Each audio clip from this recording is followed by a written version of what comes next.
If you've ever worked in a place that looked perfect from the outside, you already know the truth. The most polished buildings hide the darkest corners. In 2023, in Poland, a country where family businesses are treated almost like sacred institutions, I learned that tradition does not always mean integrity.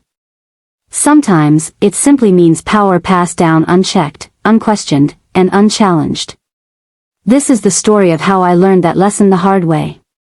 I worked at a hotel restaurant that was known for its prestige. The kind of place where weddings felt like royal events, where first communions were celebrated with crystal glasses and linen napkins, and where business deals were sealed over expensive wine. From the outside, it was elegant. Inside, it was ruthless. The building itself told you everything you needed to know. The ground floor housed the restaurant, always buzzing, always loud, always demanding. Above it were 2 floors of hotel rooms, styled in muted luxury, polished wood, soft lighting, and silence that felt heavy rather than calm. Guests loved it. Staff endured it. I was both receptionist and waiter, depending on the chaos of the day. As a part-time student, weekends were my sacrifice. While others rested, I checked in guests, answered phones, managed online bookings, coordinated tables, and smoothed over mistakes that were rarely my own. The job demanded grace under pressure and a smile that never cracked. At least, that was the expectation. The reality was something else entirely. The business was family-owned, which meant hierarchy wasn't just professional, it was personal. At the top sat Big Amy. Everyone called her that, not to her face, of course. She was the founder, the matriarch, the woman who built the hotel with her own hands and never let anyone forget it. Her word wasn't policy, it was law. Below her was her daughter, Amy. The manager. The executioner. Amy had perfected the art of intimidation. She didn't raise her voice often. She didn't need to. Her sharp looks, clipped tone, and sudden appearances behind your shoulder were enough to keep you constantly on edge. You never knew when she was watching, only that she always was. Mistakes, real or imagined, were met with humiliation. Praise was non-existent. Fear was the management style. And still, I told myself it was temporary. That's what you tell yourself when you need the money.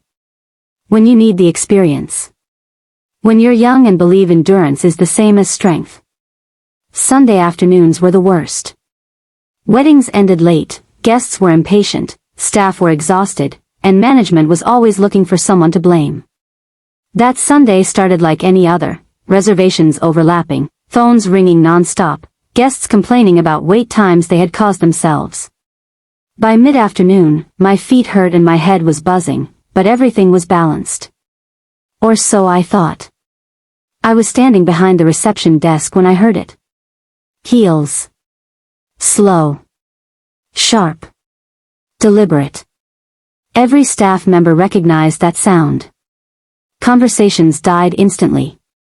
Shoulders stiffened. Someone whispered her name under their breath. Big Amy had arrived. She moved through the hotel like she owned not just the building, but the air inside it. Her eyes scanned everything, tables, staff, decor, as if searching for imperfection. When her gaze landed on me, she didn't greet me. She didn't smile. She simply turned and motioned with one finger. Come. That was it. I followed her down the hallway toward the office, my chest tightening with every step. That office had seen more tears than laughter. The walls felt closer in there. The air heavier. It was where conversations ended careers. She closed the door behind us and went straight to the desk, picking up the daily accounts. There's a problem, she said flatly. My heart dropped. She looked up at me, her expression unreadable. You're 17 zloty short. 17 PLN. The amount itself was almost laughable. Less than the price of a meal in the restaurant downstairs. But I knew instantly this wasn't about money. I've checked everything, I said carefully. I didn't undercharge anyone. She stared at me like I had insulted her. You'll pay it back, she said. Now. The accusation hung in the air. Heavy. Ugly. I felt heat rise to my face, not guilt, but anger. I had made mistakes before and owned them. This wasn't one of those times. I didn't take anything, I said. There must be an error somewhere. Her eyes hardened. You're not going to argue with me, she replied. I realized then what was happening. This wasn't a discussion. It was a test. Compliance or punishment. I asked to speak to Amy, the manager. Big Amy waved her hand dismissively. You deal with me. My pulse was racing. Paying would mean admitting guilt. Refusing would mean consequences I couldn't yet see. For the first time since I started working there, I felt something shift inside me. And I said no. That single word changed everything. Big Amy's lips tightened. The door opened moments later, and Amy stormed in, already angry, already prepared. Whatever story had been told, I was the villain in it. The room filled with raised voices, accusations, and threats disguised as lessons. I stood there, shaking but silent, realizing that this was no longer about 17 zloty. It was about control. And I was no longer willing to give it to them. The moment Amy entered the office, the temperature changed. She didn't knock. She never did. She pushed the door open like she already knew the outcome, like my guilt had been decided before I was even allowed to speak. Her eyes locked onto mine immediately, sharp and accusing, then flicked to her mother for confirmation. Big Amy didn't need to explain much. She never did. One look between them was enough. What's going on here? Amy asked, though her tone made it clear she wasn't asking. She's refusing to settle a shortage, Big Amy replied calmly, almost bored. 17 zloty. Amy let out a short, humorless laugh and turned fully toward me. You're kidding, right? I shook my head. My mouth felt dry. I didn't take anything. I checked the accounts. Everything matches. Amy crossed her arms slowly, like a prosecutor settling in for a long trial. Do you know how many times I've heard that sentence? I'm just saying the truth, I replied. That was my mistake. Amy stepped closer, invading my space. The truth, she repeated, mocking. You students always think you're smarter than everyone else. I felt my hands tremble, but I clenched them behind my back. I refused to look weak. Weakness was blood in the water here. Big Amy finally looked up from the papers. We are not running a charity, she said. When money is missing, someone pays. But why me? I asked. Why assume it was me? Silence. That silence told me everything. Because I was young. Because I was replaceable. Because I didn't have the family name stitched invisibly onto my uniform. Amy sighed theatrically. You were at the desk all day. Who else could it be? There are cash transactions, card refunds, tips being moved between stations, I began. Amy cut me off sharply. Are you accusing us of poor management? The room went still. That was the real crime. I wasn't accusing them of anything. But they needed me to be guilty. The system depended on it. If staff questioned management, the entire illusion of control collapsed. Big Amy stood up slowly. Even at her age, she carried authority like armor. Listen carefully, she said. You can either pay the 17 zloty, apologize, and return to work, or we can make this very unpleasant. My stomach twisted. What does that mean? Amy answered instead. It means your contract won't be renewed. It means other places will hear you're unreliable. It means you'll regret being difficult. There it was. Not even subtle. I looked at them both, mother and daughter, identical in that moment, not in appearance, but in cruelty. I realized this wasn't about discipline. It was about submission. I thought about the countless times I'd stayed late without pay. The times I'd handled guests screaming at me while Amy watched from a distance. The times mistakes made by others landed on my shoulders. 17 zloty. That was the price they'd put on my integrity. I'm not paying, I said quietly. Amy's face flushed red. Excuse me? I'm not paying for something I didn't do. Big Amy's jaw tightened. Then you leave. Now. Just like that. No paperwork. No discussion. No warning. Amy smirked, already satisfied. Take off your uniform. You're done. For a moment, I couldn't move. My heart was pounding so loudly I could hear it in my ears. Part of me wanted to beg. To compromise. To just end it. But another part, stronger, quieter, refused. I want this in writing, I said. Amy laughed. You're funny. I want it documented that you're accusing me of theft, I continued. And firing me over it. Big Amy slammed her hand on the desk. Get out. That was it. The conversation was over. I walked out of the office in a daze, every step heavy. Staff avoided my eyes as I passed. Some looked sympathetic. Others relieved it wasn't them. I went to the locker room, hands shaking as I folded the uniform I'd worn so many weekends. It smelled like detergent and stress. I placed it carefully in the locker, like it still mattered. As I walked through the restaurant one last time, guests laughed over wine glasses, unaware of the small execution happening behind the scenes. Life continued uninterrupted. Outside, sunlight hit my face, blinding after the dim interior. I stood there for a long moment, breathing deeply. I had just lost my job. But I hadn't lost myself. At least, that's what I told myself as I walked away, heart racing, mind spiraling with questions. What if they told others I stole? What if no one hired me again? What if I'd just ruined my future over 17 zloty? That night, sleep didn't come easily. Every conversation replayed in my head, every accusation echoing louder in the dark. Anger mixed with fear until I couldn't tell them apart. But beneath it all, there was something else. Relief.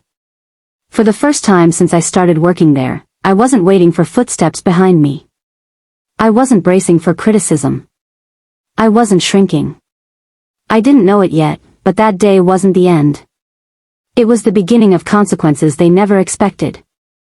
The first few days after I left the hotel felt unreal, like I was floating just outside my own life. I woke up early out of habit, my body still trained to weekend shifts, only to remember I had nowhere to go. No reception desk. No ringing phones. No Amy standing behind me, watching.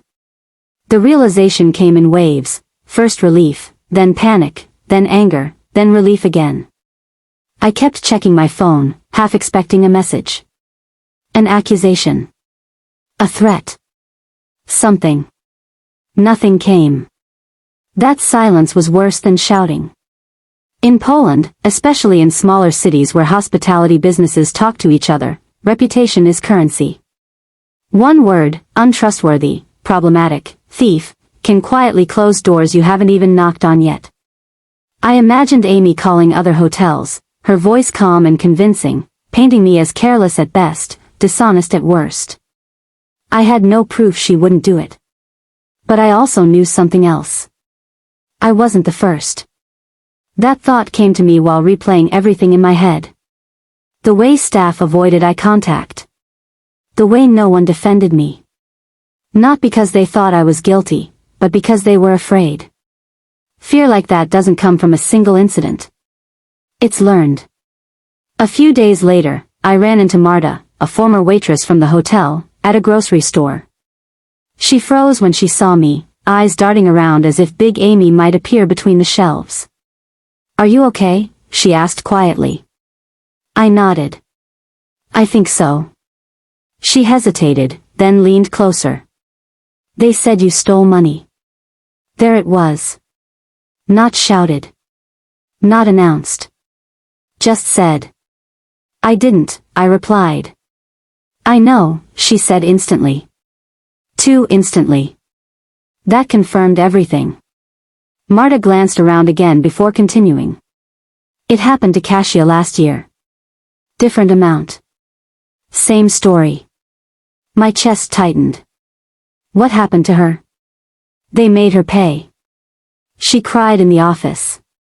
Paid and stayed. I felt sick. How many times? I asked. Marta shrugged. Enough. That conversation followed me home like a shadow. Suddenly, the 17 zloty wasn't random. It was a tool. A test. A way to remind staff that resistance was expensive. I had failed the test.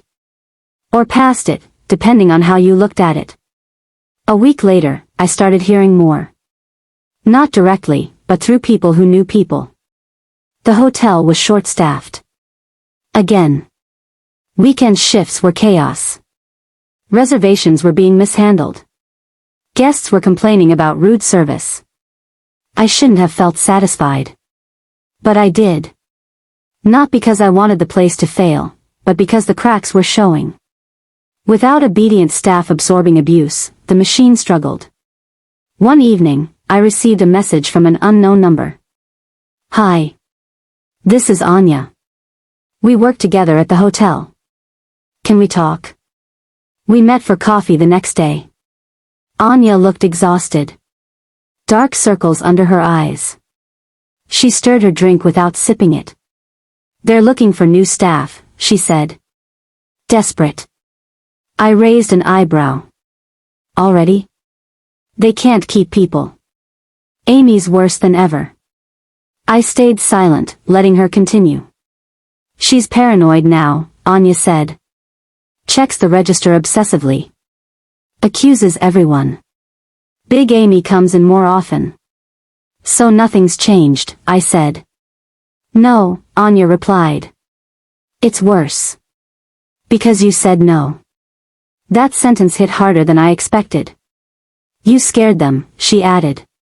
Not openly. But, you broke the pattern. I hadn't intended to start anything. I just refused to be blamed. But in a system built on quiet compliance, even that was dangerous. A few days later, I applied for another hospitality job. Smaller place. Less prestige. More humanity. During the interview, the manager asked why I'd left my previous job.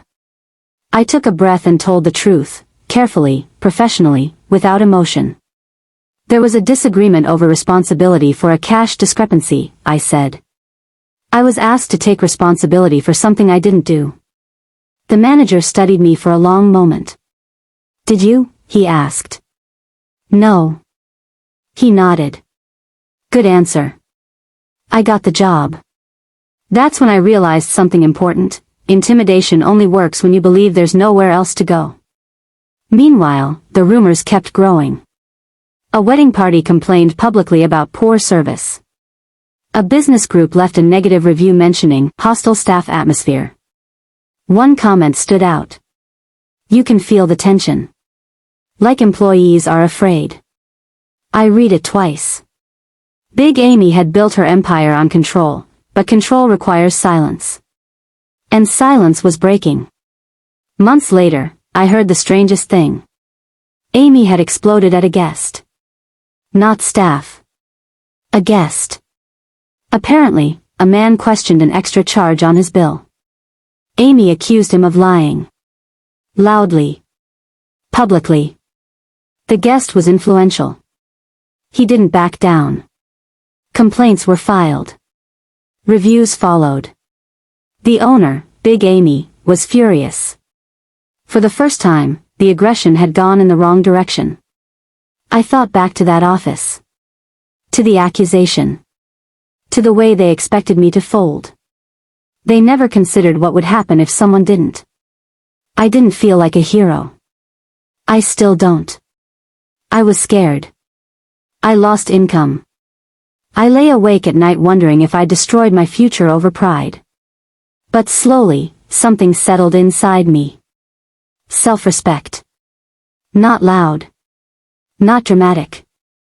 Quiet. Steady. I learned that courage doesn't always look like confrontation.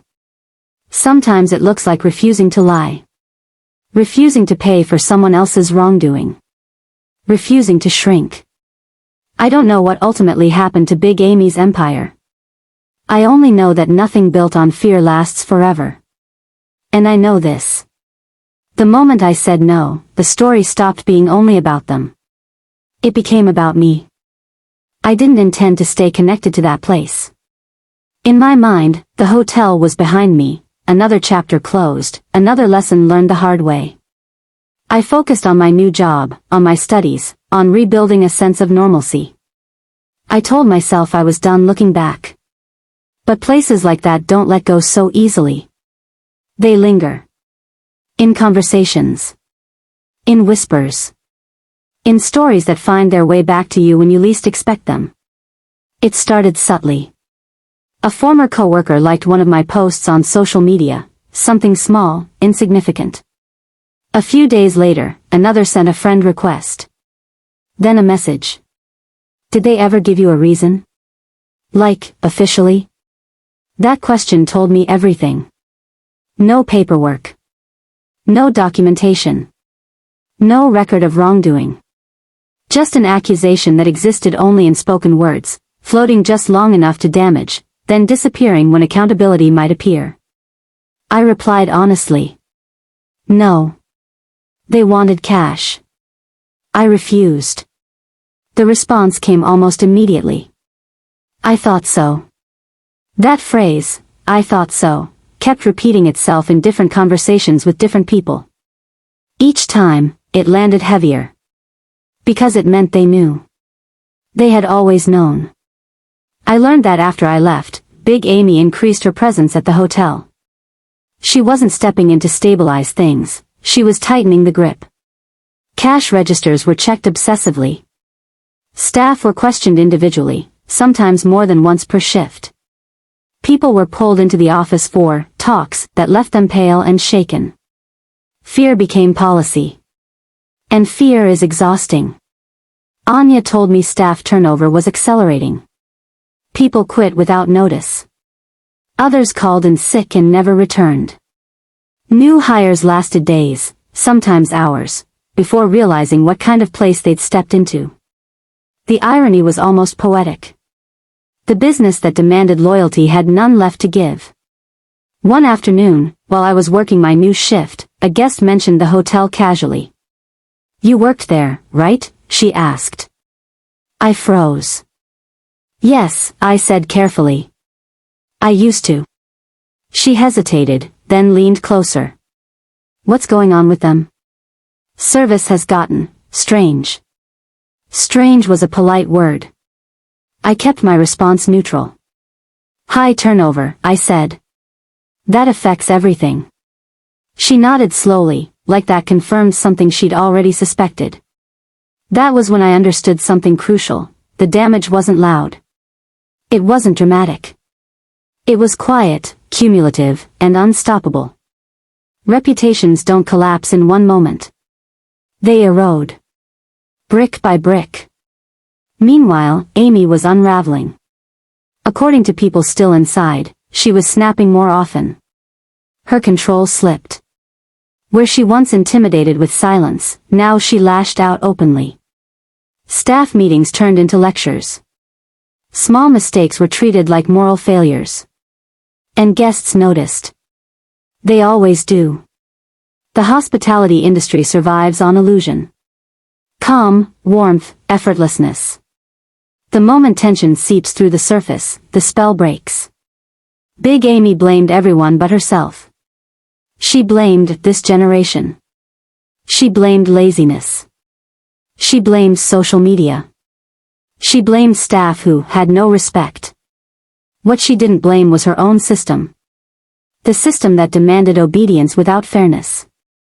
Loyalty without protection. Silence without trust. I started to feel something uncomfortable. Guilt.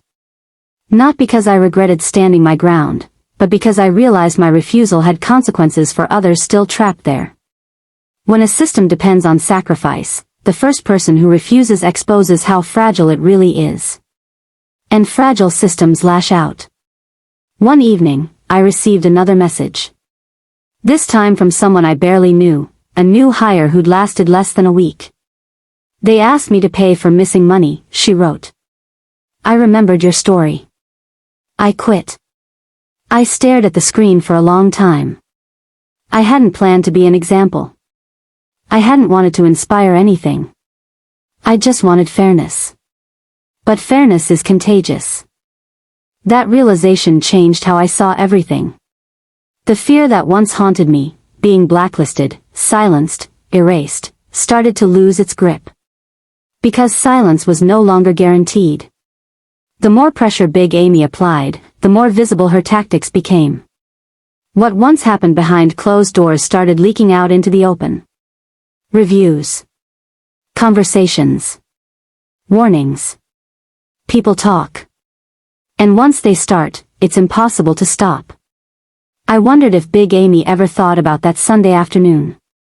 About the 17 zloty. About how easily she could have investigated instead of accusing. Probably not. People like her don't reflect. They justify. But empires built on justification collapse the moment the narrative changes. I didn't celebrate. I didn't gloat. I simply watched from a distance as the consequences unfolded. And slowly, I understood something that stayed with me long after. Power doesn't disappear when challenged. It reveals itself. And once revealed, it can never hide the same way again. I thought distance would be enough. That once I stepped away from the hotel, away from the marble floors, the silent accusations, the office that swallowed people whole, the story would continue without me. I assumed my role had ended the moment I walked into the sunlight with my uniform folded under my arm. I was wrong. It was a quiet weekday afternoon when my phone rang. An unfamiliar number. I almost ignored it. Something told me not to. Hello? There was a pause on the other end. Then a voice I recognized instantly. Amy. For a second, I considered hanging up. My heart rate spiked, the old tension rushing back like muscle memory. But curiosity, and something stronger, kept me there. Yes? I said, neutral. This is Amy from the hotel, she said, unnecessarily formal. We need to talk. The words need to made me exhale slowly. I don't work there anymore, I replied. I know, she said quickly. Too quickly. This isn't about that. Of course it was. I'm busy, I said. What do you want? Another pause. I imagined her choosing her words carefully, something she'd never bothered to do before. There's been confusion, she said. Regarding what happened. Confusion. I almost laughed. I was accused of stealing, I said. That's not confusion. Her tone tightened. No one accused you of stealing. The lie was smooth. Practiced. You asked me to pay missing money, I replied. That's an accusation. Silence. Then, my mother wants to resolve this. That was the real reason for the call. Big Amy didn't reach out herself. She never would. But something had shifted enough that she'd allowed, or ordered, Amy to make contact. What does resolve mean? I asked. We may have overreacted, Amy said. If you're willing to come in and talk, we can clear things up. I leaned back in my chair, stunned, not by the offer, but by the timing. They were bleeding staff. Reviews were slipping. Guests were noticing. And now, suddenly, I mattered again. No, I said. The word came easily this time. Amy's breath hitched. You didn't even hear. I heard enough, I interrupted. If you wanted to resolve it, you would have done it that day. In writing. This could help you, she said sharply. People talk. So do I replied. That stopped her. I wasn't threatening. I wasn't dramatic. I was stating a fact. I don't want anything from you, I continued. Please don't contact me again. I hung up before she could respond. My hands were steady. That surprised me the most. Later that week, I learned why the call had happened. A former coworker, Kasia, the one who'd cried in the office a year earlier, had filed a formal complaint. Not just about one incident, but about a pattern. Wage discrepancies. Forced repayments. Verbal abuse. Intimidation. Others had quietly supported it. The walls Big Amy relied on, fear, isolation, silence, were cracking from the inside. Suddenly, my refusal wasn't an isolated act. It was evidence. They needed to clean the narrative. To soften it. To pull me back in and reframe the story as a misunderstanding. That's what terrified them. Not anger. Not rebellion. Documentation. I felt a strange mix of emotions. Vindication, yes, but also sadness. For everyone who'd paid to keep their jobs. For everyone who'd stayed quiet because they couldn't afford not to. A few days later, I was contacted again, this time by someone else. A labor inspector. They asked if I'd be willing to describe what happened to me. I agreed. Not out of revenge. Out of clarity. I told them everything. The accusation. The demand for cash. The lack of documentation. The threats disguised as advice. I spoke calmly, factually, without embellishment. Truth doesn't need drama. When the call ended, I sat in silence for a long time. It felt like closing a door I hadn't realized was still open. News traveled fast after that. Inspections were conducted. Not dramatic raids, just quiet, methodical reviews. Enough to make management nervous. Enough to make staff hopeful. Amy reportedly blamed disgruntled former employees. Big Amy blamed modern entitlement. Neither blamed themselves. But accountability doesn't require admission. Only exposure. I started hearing from people I didn't know at all. Friends of friends. Former applicants. People who'd walked away after one shift. Your story saved me from staying, one message said. That word, saved, made my chest tighten. I hadn't saved anyone. I just refused to accept something unfair. But maybe that's all it takes. One refusal. One no. One person unwilling to carry someone else's guilt. The hotel still exists. Places like that often do. They shrink. They adapt. They rebrand. But something fundamental had changed. They were being watched. And I had learned something invaluable. You don't need power to challenge abuse.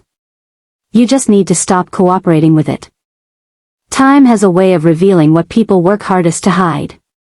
After the inspection began, the hotel didn't collapse overnight.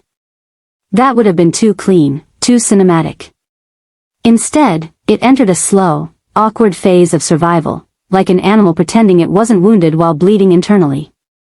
From the outside, things looked mostly the same. The website still showed elegant rooms. The restaurant still advertised weddings and events. Social media posts continued, overly cheerful, aggressively positive. Inside, though, everything had changed. Staff no longer whispered, they documented. Conversations stopped happening in hallways and started happening in messages. People kept records. Screenshots. Dates. Names. Fear had turned into caution. And caution is the enemy of unchecked authority. Anya told me Big Amy stopped appearing as often. When she did, she was quieter. Watchful. Her authority hadn't vanished, but it had lost its sharpness. The kind of fear she relied on only works when it's absolute. Once challenged, it weakens. Amy, on the other hand, was spiraling. Without blind compliance, her management style collapsed. She couldn't intimidate inspectors. She couldn't threaten guests. She couldn't force staff to absorb blame silently anymore. So she lashed out in smaller ways. Passive aggression. Schedule punishments. Sudden policy changes. The kind of control tactics that feel petty, but desperate. Staff noticed. Guests noticed too. One review said, "Beautiful place, but something feels off." The staff looked scared. Another. "The service was tense, like everyone was waiting for something to go wrong." You can't train that out of people. That tension seeps into everything: voices, posture, silence between words. I watched from a distance, feeling both detached and strangely connected. I hadn't worked there in months, but my name still floated around, unspoken but present. The one who refused. The one who didn't pay. I became a reference point. Not a hero. A line. And lines change maps. Meanwhile, my own life continued to stabilize. I settled into my new job. The environment wasn't perfect, no workplace is, but it was fair. Mistakes were discussed, not punished. Problems were solved, not assigned. The difference was startling. I hadn't realized how much of myself I'd been shrinking until I didn't have to anymore. One afternoon, I ran into a former guest from the hotel. He recognized me instantly. "You worked at that place, right?" he asked. I nodded cautiously. He shook his head. "Shame. It used to be impressive. Now. I won't go back." That comment stayed with me. Because it had nothing to do with me. It was about reputation. And reputation is fragile. Family businesses rely heavily on perception, tradition, respect, continuity. When cracks appear, they spread quickly, because people expect better. Big Amy had built her empire on that expectation. She hadn't planned for scrutiny. The inspection didn't shut them down. It didn't need to. It only needed to establish a pattern. And once a pattern exists, every future complaint carries more weight. That's how accountability works, not in dramatic explosions, but in pressure that never fully goes away. I received a final message from Amy weeks later. Short. Cold. "Please confirm you will not pursue further action." I stared at it for a long time before replying. I already told the truth. That was all. No threats followed. No retaliation. No blacklist. Just silence. And this time, the silence felt earned. I realized something important then: abusers rely on your fear of consequences that often never come. The threat is sometimes more powerful than the reality. Once you step through it, you see how hollow it really is. The hotel didn't fall. But it didn't recover either. And neither Amy nor Big Amy ever regained the absolute control they once wielded. That was enough. Because justice isn't always about punishment. Sometimes it's about limitation. And sometimes, the most powerful thing you can do is refuse to carry someone else's guilt, and walk away without apologizing. Long after the hotel faded into background noise, the experience stayed lodged somewhere deeper. Not as anger. Not even as fear. As awareness. I didn't notice the change immediately. It crept in quietly, in ordinary moments: how I spoke to managers, how I reacted to authority, how quickly I recognized manipulation when it appeared in new forms. Before that job, I believed professionalism meant endurance. That respect meant silence. That being easy to work with required swallowing discomfort and smiling through it. That belief didn't survive Big Amy's office. What surprised me most wasn't how badly I'd been treated, it was how normal it had felt at the time. How quickly I'd accepted things I would now walk away from without hesitation. That realization unsettled me. Because it meant the danger wasn't just people like Amy or her mother. It was the systems that teach you to tolerate them. I started noticing patterns everywhere. In job listings that emphasized thick skin. In managers who called themselves old school. In workplaces that framed fear as discipline and exhaustion as loyalty. I learned to listen differently. When someone said, "We're like a family here," I paid attention to who held power, and who was expected to sacrifice. When someone said, "That's just how things are done," I asked myself who benefited from keeping them that way. And most importantly, I stopped apologizing for boundaries. The version of me who stood in that office, heart racing, voice shaking, still saying no, became a reference point. A reminder that courage doesn't erase fear. It just refuses to let fear decide. I also learned something uncomfortable about dignity. It doesn't announce itself. It doesn't feel heroic. Often, it feels lonely. In that moment, no one stood beside me. No one defended me out loud. I don't blame them. Fear makes cowards of good people. But dignity is rarely a group activity. It's individual. Quiet. Often misunderstood. And it costs something. What I gained in return wasn't confidence in the loud sense. It was clarity. The kind that makes your decisions faster and your tolerance lower. I became harder to manipulate, not because I became aggressive, but because I became precise. I knew my lines. And once you know them, crossing them becomes obvious. Occasionally, I still think about Big Amy. About what it must be like to build something so impressive, only to hollow it out from the inside. To mistake fear for respect. Compliance for loyalty. I don't hate her. I don't even resent her anymore. She was a lesson. And lessons, once learned, lose their power over you. The hotel will always exist in my memory as a place that looked perfect and felt wrong. A place where silence was demanded, and resistance punished. But it was also the place where I learned something essential. You teach people how to treat you, sometimes by what you accept, and sometimes by what you refuse. That refusal shaped everything that came after. I thought the story had settled into the past. Not forgotten, just archived. Filed away under lessons learned and things that shaped me. Life moved forward, as it always does. New routines. New responsibilities. New versions of myself that no longer fit inside that hotel's narrow hallways. And then, years later, it resurfaced. Not dramatically. Not painfully. Quietly. I was sitting in a cafe, working on my laptop, when I overheard a conversation at the table behind me. Two women, mid-conversation, low voices, the kind people use when they're discussing something uncomfortable. "Have you heard about that hotel near the old district?" one of them asked. My body reacted before my mind did. I froze. "The family-owned one," the other replied. "Yeah. I interviewed there once. Walked out halfway through. I didn't turn around. I didn't need to. They still run it," the first woman continued. "But everyone says the same thing. Toxic. Controlling. No accountability."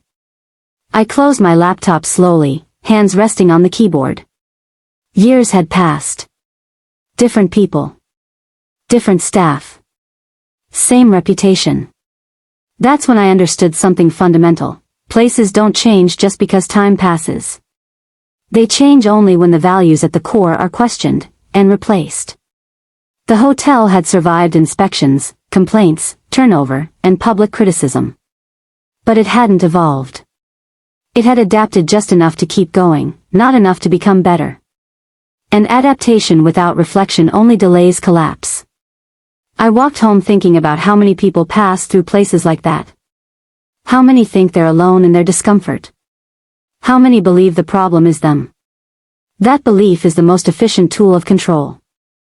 I wondered how many young workers stood behind that reception desk now, smiling through clenched teeth, telling themselves it was temporary.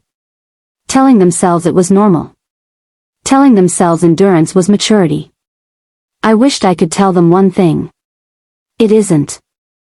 Later that year, I mentored a student starting her first hospitality job. She was nervous, eager, desperate to do well. "They said they're strict," she told me. "But that's good, right?" I chose my words carefully. "Structure is good," I said. "Fear is not." She looked at me, confused. I didn't tell her my story in full. Not everyone needs the details.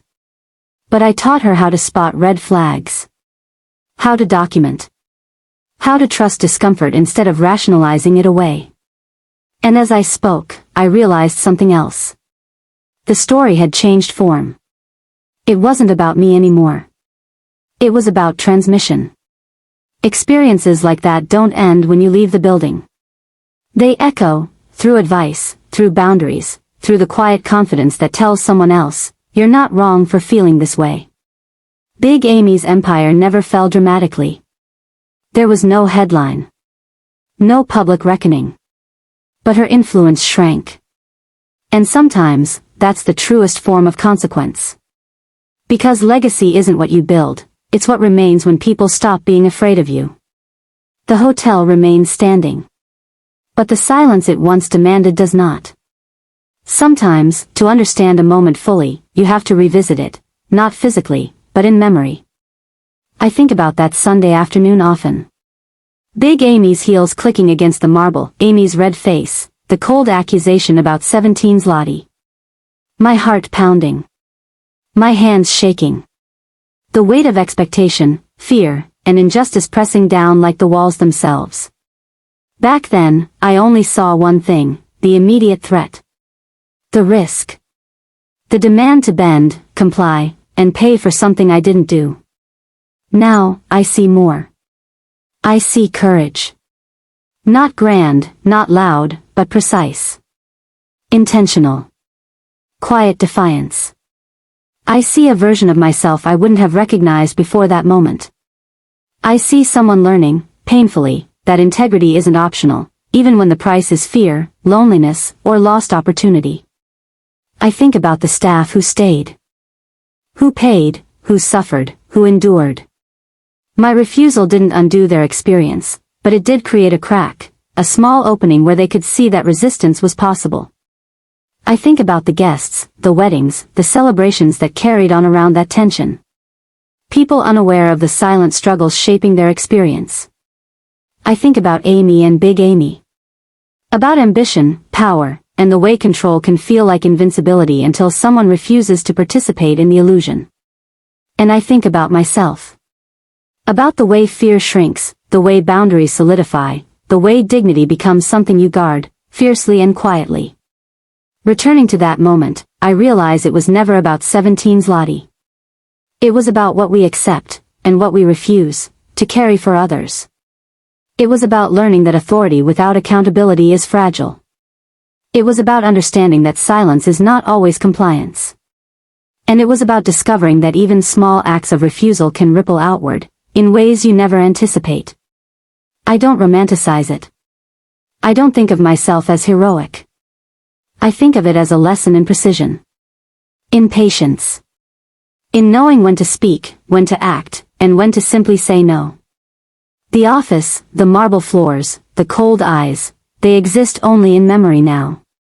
But the lesson remains, permanent and unyielding.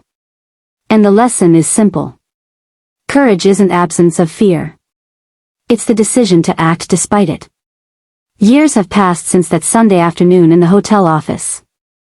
The memory hasn't faded, it has layered itself over time, like sediment, each layer adding perspective, clarity, and understanding. I no longer feel the panic that once gripped me when Big Amy's eyes bore into mine, when Amy's voice became a flood of rage. I don't feel the tension of being trapped between fear and injustice. That version of me exists only in memory, frozen in the moment I chose to refuse.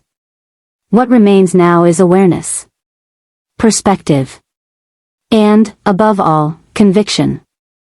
The hotel still operates, but it is no longer untouchable. Staff leave more quickly, guests notice tension in service, and whispers of the past travel faster than polished brochures. Amy continues in the management role, but her authority is not what it once was. Big Amy still walks the marble halls, but even her presence feels diminished, tempered by the cracks in the empire she thought unbreakable. For me, the experience became a lens for every professional interaction that followed. I recognize manipulation, intimidation, and abuse more quickly. I no longer accept responsibility for mistakes I did not commit, nor do I tolerate verbal or emotional coercion. The moment I stood up to the impossible demands of Big Amy and her daughter became a reference point, a blueprint for setting boundaries and asserting integrity. I mentor others now, especially young people stepping into environments that demand obedience. I teach them to notice fear disguised as discipline, control disguised as structure, and pressure disguised as tradition. And when they hesitate, I tell them the truth: courage is often quiet, invisible, and deeply personal. It doesn't require heroics. It only requires the refusal to carry someone else's wrongdoing. I think of the small acts of defiance, and how often they ripple outward. My refusal to pay 17 zloty was a pebble thrown into a still pond. I couldn't see the full pattern it created at the time, but over months and years, I watched its effects unfold: staff turnover, inspections, public awareness, and a subtle weakening of an abusive hierarchy. That is the lesson I carry with me: the smallest act of courage can catalyze change in ways that are quiet, imperceptible, but lasting. Authority is never absolute. Power built on fear cannot endure when challenged. And dignity, once claimed, cannot be erased by anyone, not even the most domineering presence. The hotel, Amy, and Big Amy remain part of my story, but they are no longer central. They are the backdrop against which I discovered who I am: someone who can act with conviction despite fear, someone who refuses to compromise integrity for convenience, someone who knows that respect must be earned, not coerced. Life moves forward, but the lessons remain. Every workplace challenge, every unfair demand, every subtle coercion reminds me of that office, that Sunday, that refusal. And every time, I remember that the most powerful tool is often the one quietly wielded: the ability to say no, the courage to stand firm, and the wisdom to walk away with your dignity intact. In the end, the story isn't about the hotel. It isn't about the accusations, the fear, or the lost wages. It is about the realization that courage, conviction, and integrity are not abstract virtues, they are choices. Choices made in the heat of pressure, in the face of intimidation, in moments when surrender seems easiest. And when those choices are made, they resonate far beyond the immediate moment, shaping a life, influencing others, and quietly shifting the balance of power in ways no one can predict. And that is what remains after the storm: clarity, strength, and an unshakable belief that standing up for yourself is never wasted effort, even when the world tries to convince you otherwise. If you've enjoyed this story and want to hear more real-life tales of courage, standing up for yourself, and navigating the challenges of life and work, don't forget to like, share, and subscribe. Your support helps me bring more stories that inspire, teach, and resonate with everyone who's ever faced an unfair situation. Also, leave a comment below if you've ever had to stand your ground or refuse to accept something that wasn't right. I'd love to hear your experiences. Remember, sometimes the smallest act of courage can create the biggest change.